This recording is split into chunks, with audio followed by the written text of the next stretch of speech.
नमस्कार छात्रों, स्वागत है हमारे YouTube चैनल में। बच्चों, आज हम लोग national curriculum framework chapter number 4 को पूरा ख़त्म कर लेंगे, क्योंकि इसमें जो इम्पोर्टेंट टॉपिक हैं उनको आज हम फिनिश करेंगे। कुछ इसमें और कई सारे टॉपिक हैं, वो आपकी परीक्षा की दृष्टि से महत्वपूर्ण नहीं है, तो उनको हम धीरे से स्किप करते हुए आगे की तरफ चलेंगे। आज जो टाइटल लेंगे, सबसे पहला टाइटल वो होगा अभिभावकों और समुदायों के लिए, अभिभावकों और समुदाय के लिए स्थान।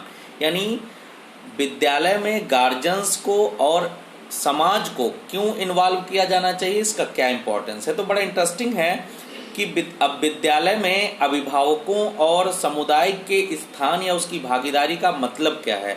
अगर हम अभिभावकों को या समुदाय को इन्वॉल्व करेंगे तो सबसे पहले गार्जियंस को ये पता चलेगा कि उनके बच्चे क्या सीख रहे हैं, क्योंकि सीखने की प्रक्रिया सतत है, व्यापक है, निरंतर चलती रहती है। इसलिए बड़ा महत्वपूर्ण है कि सिर्फ स्कूल में एक निर्देशित व्यवस्था में ही सीखना ना हो। सीखना उनके घर में, घर के परिवेश में, आसपास में, ये सब सुचारू रूप से हो। इसलिए सिर्फ बच्चों को ही टीच करना या बच्चों को ही सिखाना या निर्देशित करना महत्वपूर्ण नहीं है।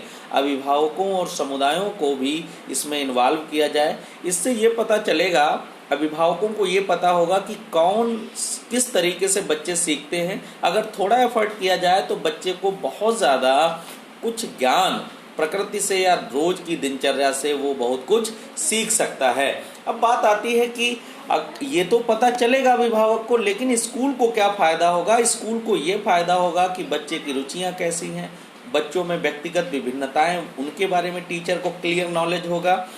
ये भी पता चलेगा कि जो बच्चा है वो स्कूल में किस प्रकार का व्यवहार करता है, घर में कैसा निर्देशन परामर्श देना है तो किस प्रकार से दिया जाए, बच्चे को होमवर्क कैसे दिया जाए, बच्चे को पुस्तकालय में किस प्रकार से उसको इन्वॉल्व किया जाए, या रोज दिनचर्या की जो जर्नल एक्टिविटी हैं उनको कैसे गार्जियन के सपोर्ट के द्वारा या समुदाय के सपोर्ट के द्वारा या स्कूल की व्यवस्था को बनाने में समुदाय कैसे भागीदार हो सकता है। इसलिए बहुत सारी बातें हम इस टॉपिक में पढ़ेंगे। तो ये चैप्टर नंबर 4 का जो टॉपिक है अभिभावकों और समुदाय के लिए स्थान, तो ये स्थान विद्यालय में देने की बात है। तो आपको पता होगा, अगर आप पढ़ेंगे नेशनल करिकुलम फ्रेमवर्क को पेज नंबर 99 पर, तो क्लियर होगा आपको कि किस प्रकार से समुदाय या अभिभावक भागीदार बन सकते हैं। तो यहाँ बात आती है कि ज्ञान निर्माण में या ज्ञान के सृजन में निरंतरता बनी रहे, इसलिए अभिभावकों को शामिल किया जाना चाहिए विद्यालय के प्रांगण में। अब इससे फायदा क्या होगा कि कई सारी चीजें ये पता चलेंगी कि बच्चा किस परिवेश से है, किस संस्कृति से है। दूसरे, जब होमवर्क गृह कार्य दिया जा रहा होगा तब भी बच्चे की फैमिली बैकग्राउंड के बिहाफ, अब पता लगा घर में कोई पढ़ा लिखा नहीं है, पहली पीढ़ी का बच्चा है या बहुत पढ़े लिखे लोग हैं, तो ऐसा होमवर्क दिया जाए जो वो अपने अभिभावकों के द्वारा या समुदाय के लोगों के द्वारा जान करके सीख सके, या फिर वो आसपास में जो में घटनाएं घट रही हैं घरों में या विद्यालय में, वो अनुभव लेकर के विद्यालय में आए, या वो जो उसके अंदर जो शैतानियां हैं, आदतें हैं, रुचियां हैं, इनकी भी जानकारी। अब कोई बच्चा होता है बहुत गुमसुम होता है, स्कूल में क्लास में कुछ बोलता नहीं, लेकिन वो घर में बहुत बोलता है। अभिभावक आएंगे तो बच्चे का व्यवहार पता चलेगा कि घर में भी ऐसा है या स्कूल में ही ऐसा रहता है। तो इसलिए अभिभावकों को शामिल किया जाना चाहिए। समुदाय को शामिल करने से ये भी पता चलेगा कि उनका इतिहास क्या है, उनके संस्कृति कैसी है, उनके यहाँ क्षेत्रीयता में कौन सी भाषा को महत्व दिया जा रहा है, किस प्रकार के रीति रिवाज हैं, किस प्रकार के बासिंदे निवासी वहाँ के हैं। इन ढेर सारी चीज़ों की जानकारी बच्चों को और शिक्षकों को होगी। आपने देखा होगा कि कई स्कूल शिक्षकों की समस्या से जूझते हैं। मतलब स्कूल में ढेर सारे बच्चे हैं, लेकिन किन्हीं समस्याओं की वजह से उतने शिक्षक नहीं है जितने विद्यालय में होने चाहिए। अब यहाँ बात आती है कि कितने शिक्षक हैं और कितने बच्चे हैं, क्योंकि आपने पढ़ा है RTE के तहत 1:30 नहीं हो पाता है। कई बार समन्वित इस क्लासेस चलती हैं, कई सारे क्लास के बच्चे को एक साथ बैठा करके एक ही टीचर पढ़ा रहा है, जबकि समाज में बहुत ब्रिलियंट लोग ऐसे हैं जो चाहते हैं पढ़ाना, उनको ज्ञान भी है, अनुभव भी है। या टीचर ही स्कूल में बहुत सारी चीज़ें, विज्ञान, मशीनें, घर, इतिहास, दोहे, छंद, सोरठे या गद्य पद्य के बारे में जानकारी देता है, सर्प के बारे में, खेती किसानी के बारे में, फसलों के बारे में, ऋतुओं के बारे में। तो क्या समाज का कोई व्यक्ति ऐसा है, अब अगर महत्व दिया जाएगा स्कूल में तो क्या है, अब उस व्यक्ति को बुला लिया जाएगा जब वो फ्री टाइम है, तो वो अपनी भाषा में, जैसे कभी कभार सपेरे को स्कूल में बुला लिया गया कि तुम सांपों को कैसे पकड़ लेते हो, सांपों में कौन सी अच्छाइयाँ और बुराइयाँ होती हैं, तो वो इतना अच्छे से बच्चों की भाषा में बता सकता है। कोई मैकेनिक है, पढ़ा लिखा नहीं ज़्यादा है लेकिन मैकेनिक है, तो मैकेनिक अगर चैप्टर पढ़ाया गया मशीनों के बारे में, तो एक दिन मैकेनिक को बुला लिया जाए कि बच्चों आज क्लास तुम्हारी नहीं होगी साइंस की, लेकिन साइंस में हम एक बाहरी व्यक्ति को या गार्जियन को या उसी मैकेनिक को बुलाएंगे, वो मशीनों के बारे में बताएगा और वो ये भी साथ में बताएगा कि वो मैकेनिक कैसे बना, क्यों बना, क्या कारण थे। तो इससे भी बच्चे मोटिवेट होंगे। तो इसलिए समाज या समुदाय को या अभिभावकों को बुलाया जाए या महत्व दिया जाए। दूसरी बड़ी बात है कि स्कूल जो होते हैं वो उनका जो भौतिक वातावरण होता है वो बहुत महंगा होता है,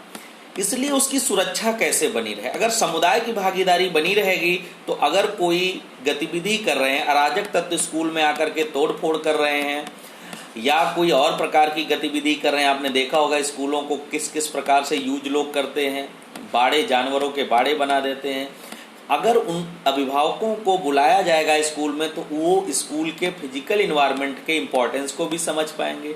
जिस समय शिक्षक है या विद्यालय चल रहा है उस समय तो ठीक है, और जिस समय नहीं विद्यालय चल रहा है उस समय वो अभिभावक उसकी सुरक्षा करेंगे। कभी कभार होता है कि कुछ दिक्कतें आती हैं फिजिकल वातावरण में, जैसे झूला टूट गया, या कभी कभार होता है कि प्लांटेशन होना है, बाउंड्री वॉल बनानी है, या और कई प्रकार की कभी कभार कुछ समस्याएं आती हैं विद्यालयों में।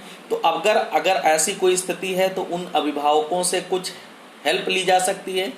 किसी गरीब अभिभावक पर ये लोड ना पड़े कि उसको मुश्किल हो जाए वो पैसे देना। अब झूला टूट गया है, 200-300 रुपये लगने हैं, अभिभावकों से पैसे थोड़े थोड़े ले लिए गए, झूला बन गया, बच्चों की गतिविधियां चलने लग गई। तो इसलिए महत्वपूर्ण है कि अभिभावकों को स्कूल में महत्व दिया जाए ताकि उनकी क्षेत्रीयता, बच्चे किताबी ज्ञान लेते हैं, प्रैक्टिकल, उनको ये पता चलेगा हाट बाजार कहाँ होता है, बाजार का प्रोसेस क्या होता है, कैसे सब्जी उगाई जाती है, कैसे रबी की फसल में कौन कौन सी मानसून क्या होते हैं, ये कोई क्षेत्रीय व्यक्ति बड़ी आसानी से बता सकता है। भाषा की विधाओं को क्षेत्रीय लोग, जैसे अलग अलग क्षेत्र में अलग अलग विधाएं भाषा की चलती हैं, गद्य और पद्य की चलती हैं। आपने देखा होगा आला होता है, ठुमरी होता है, ये सब गद्य की अलग अलग विधाएं हैं या भाषा की विधाएं हैं। तो अब शिक्षक हो सकता है उतने अनुभव से वो सब चीज़ें ना बता पाए, जो बिरहा गाने वाला व्यक्ति है या फिर वो उस रंगमंच पर काम करने वाला व्यक्ति है तो वो एक्टिंग के बहुत सारा कुछ सिखा सकता है। या क्षेत्र के लोग जैसे ग्राम प्रधान होते हैं या ग्राम शिक्षा समितियां होती हैं, इनमें जो जागरूक लोग होते हैं, पर्यावरण संरक्षण है या फिर है स्वच्छता अभियान है, इनसे संबंधित बहुत सारे कार्यक्रम समुदाय को भागीदार बना करके बच्चों के साथ कराए जा सकते हैं। इससे उनको, बच्चों को मोटिवेशन मिलेगा, समाज को भी मोटिवेशन, एक लिंक बन जाएगा, कड़ी बन जाएगी कि बच्चा कोई नहीं स्कूल आ रहा है तो क्यों नहीं आ रहा है, क्या उसको तकलीफ या समस्या है। तो ये अगर कनेक्टिविटी है गार्जियन की या समुदाय की स्कूल के साथ तो बड़ा आसान हो जाएगा। तो इस टॉपिक में बहुत कुछ ज़्यादा नहीं है, जहाँ हमने फंडामेंटल बताया है। इसके आगे हम बढ़ेंगे तो एक टॉपिक आएगा पाठचर्या के स्थल एवं अभिभावकों,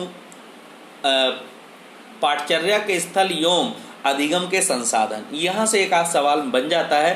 तो पाठचर्या के स्थल, हम लोगों ने सिर्फ किताबों को या लाइब्रेरी को या लेबोरेटरी को ही पाठचर्या का स्थल मानकर हम लोग बैठ गए हैं।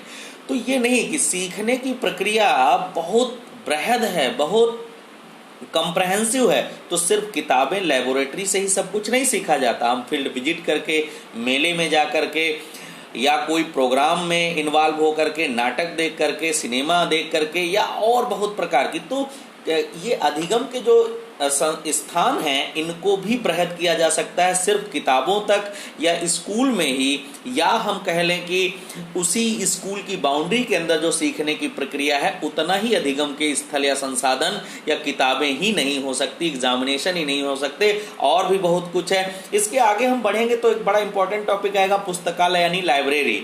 आपको पता होगा लाइब्रेरी या पुस्तकालय को विद्यालय का हृदय कहते हैं। अब बताइए, आप सोचिए, इमेजिन करिए कितने स्कूलों में पुस्तकालय है। अगर पुस्तकालय विद्यालय का हृदय है और पुस्तकालय ही नहीं है तो बिना हृदय का जैसे व्यक्ति होता है वैसे विद्यालय हो जाएगा। तो महत्वपूर्ण है पुस्तकालय होना चाहिए। अब पुस्तकालय हो उसमें क्या व्यवस्थाएं होनी चाहिए। पुस्तकालयों में क्या होता है, ज्यादातर किताबें बांटी जाती हैं, जबकि बच्चों से कहा जाना चाहिए किताबें वो चुनेंगे तो अपनी रुचि के अनुसार बांटोगे। अब उनको पता लगा स्टोरी की कहानी पढ़ना चाहते हैं, चाचा चौधरी चंपक पढ़ना चाहते हैं, लेकिन आपने मैथमेटिक्स की किताब दे दी, अब बच्चा नहीं निकालेगा। इसलिए चुनने के लिए पुस्तकालयों को जो छुट्टियों के टाइम हो उनमें खोला जाना चाहिए, ताकि बच्चे के अंदर जो खुद से पढ़ने की क्षमता है उसका विकास हो, पठन की क्रिया का विकास हो। तो इसलिए पुस्तकालय होने चाहिए। पुस्तकालय बाकायदा रूटीन में होना चाहिए, हमारे शेड्यूल में होना चाहिए कि इतने घंटे पढ़ाई और इसके बाद इतने से इतने घंटे के लिए आप पुस्तकालय में जाकर के स्वतः अध्ययन कर सकते हैं। टीचर क्लास में पढ़ाते समय किसी कंटेंट को डिफाइन करने के लिए रेफरेंस बुकें, संदर्भ किताबें भी पुस्तकालय के लिए सजेस्ट कर सकते हैं। कोई नई जानकारी अगर वो क्लास में बता रहे हैं तो ये भी कहें कि ये जानकारी हमने पुस्तकालय की एक पुस्तक से प्राप्त की है, तो बच्चे भी मोटिवेट होंगे, किताबों को छुएंगे, देखेंगे तो उनके अंदर पढ़ने की प्रक्रिया आएगी। आप आगे बढ़ोगे तो यहाँ उसके बाद आता है प्रातःकालीन प्रार्थना सभा। ये बड़ा इंटरेस्टिंग है, सवाल भी पूछा जाता है प्रातःकालीन प्रार्थना सभा का उद्देश्य क्या है। पहला ऑप्शन होता है उस दिन को शुरू करने, दूसरा होता है बालक में सामाजिकता का विकास करने, तीसरा होता है बालक में नैतिकता का विकास करना, और चौथा ऑप्शन होता है बालक में ईश्वर को प्रेयर इसलिए कराई जाती है कि ईश्वर को धन्यवाद। ज्यादातर लोग या तो नैतिकता या ईश्वर को धन्यवाद या तो सामाजिकता का बात करते हैं, जबकि प्रेयर का ऑब्जेक्टिव क्या है। प्रेयर का ऑब्जेक्टिव है उस दिन को शुरू करना या तैयार करना। 109 नंबर पेज पर जाएंगे जब हम, तो प्रातःकालीन प्रार्थना सभा की टेबल बनी हुई है, तो आपको ध्यान रहे प्रातःकालीन प्रार्थना सभा इसलिए कराई जाती है, उसका उद्देश्य होता है कि उस दिन को शुरू करें। क्यों, जिस समय असेंबली हो रही होती है, ना तो कोई लाइब्रेरी में होता है, ना लेबोरेटरी में होता है, ना क्लासरूम में, ना ऑफिस में, इसलिए साफ सफाई करने वालों को और जो क्लास को शेड्यूल करते हैं उनको टाइम मिल जाता है। सूचना के बोर्ड लगा दिए जाते हैं जहां से बच्चे और छात्र निकलते हैं, तो सूचना सबको पता चल जाती है कि कब से लॉकडाउन होना है, कब से ओपन होना है, किन किन चीज़ों का ध्यान रखना है। उसके बाद छोटे बच्चे आगे, बड़े बच्चे पीछे कतारों में खड़े हो जाते हैं। अलग अलग बच्चा रोज अलग अलग जाकर के, हर बच्चे को ये मौका मिलता है कि वो जाकर के प्रेयर के बारे में अपना प्रेयर करे। प्रेयर से ये पता चलता है कि प्रत्येक बच्चे को जब अवसर मिलेगा तो उनको मंचों पर कहने की या माइक के सामने बोलने की क्षमता का विकास होता है। कुछ बच्चे जैसे कोई मेहमान आया है स्कूल में, तो वो हर सेक्शन में जाकर के अपने थॉट नहीं बता सकता है, प्रेयर में एक साथ खड़ा होकर के बता सकता है सारे बच्चों को, समय भी बचता है, सारे बच्चे मोटिवेट होते हैं। तीसरी बड़ी बात है कि बच्चे जिस एक दिन पहले क्लास में नहीं आए हैं वो पूछ लेते हैं किस टीचर ने क्या पढ़ाया, तो क्लास में जो बातचीत होती है उससे मौका बच जाता है। कुछ बच्चे दूर दराज ग्रामीण होते हैं जिनके पास सूचना के संसाधन उतने नहीं हैं, उनको समसामयिक घटनाओं के बारे में बता दिया जाता है कि दुनिया में क्या चल रहा है, सब जान जाते हैं। कोई सद्वाक्य बोला जाता है ताकि बच्चों के अंदर प्रेरणा आए, फिर वो अपनी कक्षाओं में चले जाते हैं। तो इसलिए प्रार्थना का जो बेसिक ऑब्जेक्टिव है उस दिन को शुरू करने या तैयार करने से संबंधित है। इसके बाद हम लोग आगे बढ़ते हैं और गृह कार्य का समय आता है। ये बड़ा इंटरेस्टिंग है कि गृह कार्य का समय, अब गृह कार्य कैसा होना चाहिए। ज्यादातर गार्जियंस भी इस बात को लेकर के बहुत ज्यादा सेंसिटिव हैं कि बच्चों को अधिक से अधिक गृह कार्य दिया जाए ताकि वो दिन भर बिजी रहें और शैतानी ना करें। ये बहुत गलत धारणा है कि बच्चों को गृह कार्य जो देने की प्रक्रिया है वो गृह कार्य देने की प्रक्रिया बिजी रखना नहीं है। गृह कार्य ऐसा नहीं होना चाहिए जो कार्य की पुनरावृत्ति करवाए।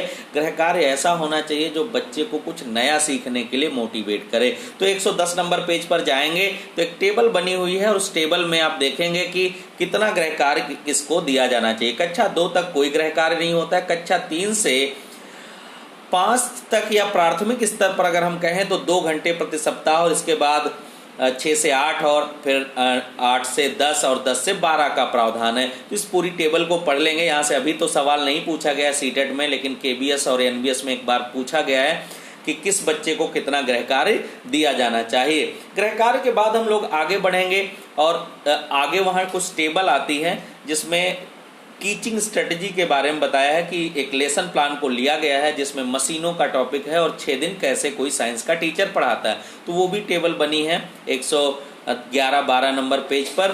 तो हम लोग वहां तक जाएंगे 113 नंबर पेज तक और फिर ये चैप्टर एंड हो जाएगा। तो ये चैप्टर हमने आज बेसिक फंडामेंटल बताने की कोशिश की है। चैप्टर नंबर 4 विद्यालय एवं कक्षा का भौतिक वातावरण हम टॉपिक वाइज एक एक करके जो बहुत महत्वपूर्ण थे उनको सिंगल और जो ज़्यादा महत्वपूर्ण नहीं थे हमने पूरा ओवरऑल रिवीजन किया है। आपका काम है कि एनसीएफ का chapter number 4 line to line पढ़िए और हमारे वीडियो देखिए। कहीं कोई कन्फ्यूजन हो तो हमें मेल करिए या हमें मैसेज करिए, हमारे कमेंट में लिख दीजिए तो हमें पता चलेगा। अब इसके बाद जो हम लेंगे चैप्टर, वो चैप्टर नंबर 3 लेंगे। ये चैप्टर नंबर 3 बहुत महत्वपूर्ण है, इसमें सभी सब्जेक्ट की पेडागॉजी लिखी गई। सबसे पहले लैंग्वेज पेडागॉजी यानी भाषा की शिक्षण शास्त्र के बारे में बताएंगे। पेज नंबर 41 से इसको हम शुरू करेंगे। 40 नंबर पेज पर भाषा की शुरुआत हुई है और 3.1 टाइटल है 41 नंबर। बहुत क्वेश्चन आते हैं लैंग्वेज पेडागॉजी में, हम आपको यहाँ डिस्कस करते चलेंगे, वो आगे के वीडियो में। बहुत बहुत धन्यवाद बच्चों। वीडियो को लाइक, सब्सक्राइब, कमेंट जरूर किया करो और लोगों तक फॉरवर्ड किया करो ताकि उनको भी फायदा मिले। बहुत बहुत धन्यवाद।